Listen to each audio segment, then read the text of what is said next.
दोस्तों income tax में आप सभी के लिए एक बहुत ही अच्छा अपडेट आया है with aim to make more attractive for individual income taxpayers. Center is working to improve the 2-year-old exceptions free income tax regime by providing lower tax rate after the new system failed to gain traction.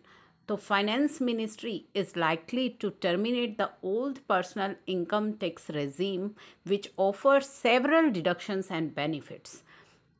तो यहाँ पे ज़्यादा attractive बनाने के लिए tax regime को centre जो है इम्प्रूव कर रहा है 2 years ओल्ड यानी कि 2 साल पहले जो टैक्स रेजीम इंट्रोड्यूस किया गया है उसको और ज़्यादा अट्रैक्टिव बनाने के लिए टैक्स रेट्स जो हैं वो लोअर किए जाएंगे, यानी कि टैक्स के जो रेट्स हैं उन्हें और कम किया जाएगा ताकि ज़्यादा से ज़्यादा टैक्स पेयर्स उसे ऑप्ट करें.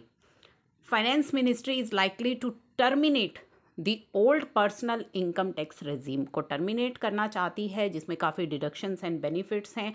Experts are of the view that government's endeavour is to simplify the income tax law and cut litigation. Income tax law को सिंप्लीफाई किया जाए, जो लिटिगेशंस हैं वो कम से कम हों, जो कि काफ़ी कॉम्प्लेक्स है and multiple deduction and benefits available हैं टैक्स पेयर्स के लिए अभी एट प्रेजेंट जो आपका रेजीम है ओल्ड रेजीम है. Worth mentioning here is that जो यूनियन बजट है अनएबल्ड अ न्यू टैक्स रेजीम उसमें आपके लिए लाया गया था और इंडिविजुअल टैक्स पेयर्स को ऑफर किया गया कि वो उनके पास चॉइस है, वो चाहे तो ओल्ड टैक्स रेजीम भी ऑप्ट कर सकते हैं जिसमें काफ़ी डिडक्शन एंड एग्जम्पशंस उनके लिए है, या नया टैक्स रेजीम ऑप्ट कर सकते हैं that give lower tax rate without exemption and deduction. Tax rate भले ही लो है लेकिन आपको डिडक्शन या एग्जम्पशन का बेनिफिट नए टैक्स रेजीम में नहीं है. We have not seen much traction for the new personal income tax regime without exemption so far. Those already taking benefits of house rent या फिर इंश्योरेंस वो नए टैक्स रेजीम में नहीं जाना चाहते, तो there is a need to sweeten the new tax regime to find the takers. Tax experts believe that if rate comes down in the new tax regime, it would make the new tax regime more attractive. अगर rates और lower हो जाएंगे तो वो काफ़ी ज़्यादा beneficial लोगों को लगेगा न्यू टैक्स रेजीम में जाना. इन सितंबर 2009 finance ministry rolled out similar tax regime जो है कॉरपोरेट टैक्स पेयर्स के लिए भी लाया गया है by lowering the rates and removing exemption. We will need to see if we need to lower the tax rate or rework the slab to make it attractive. People who make more money should pay more tax. Those who make less money should pay less. तो इस चीज़ को ध्यान में रख करके tax के rate हैं वो डिसाइड किए जाएंगे ताकि जो ज़्यादा मनी ले रहे हैं उनके लिए ज़्यादा टैक्स हो, जो लोअर इनकम ग्रुप के हैं उनके लिए low tax.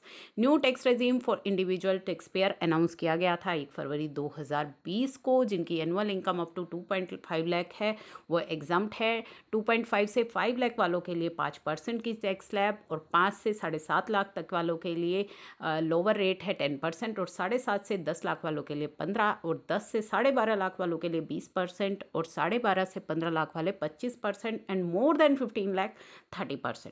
Old tax regime however allow the taxpayer to continue जिनमें कि उनके लिए exemptions भी हैं. तो हो सकता है कि आपके लिए अब ज़्यादा ऑफ़र आने वाले हैं इनकम टैक्स के अंदर आपके फ़ायदे के लिए. जो आपके टैक्स रेट्स हैं वो और लोअर किए जाएंगे ताकि आपको भी उनसे बेनिफिट मिले और ज़्यादा से ज़्यादा जो है tax payers new tax regime की तरफ शिफ्ट करें ताकि जो लिटिगेशंस हैं वो कम हो और इनकम टैक्स लॉ सिंप्लीफाई किया जा सके. तो इन सभी बेनिफिट्स की हम भी वेट कर रहे हैं. तो इस तरह के बेनिफिट्स इंडिविजुअल टैक्स पेयर के लिए काफ़ी फ़ायदेमंद साबित होंगे. तो आप सभी के लिए काफ़ी अच्छी न्यूज़ है कि आपको ध्यान में रखते हुए अब टैक्स रेट्स को लो किया जाएगा.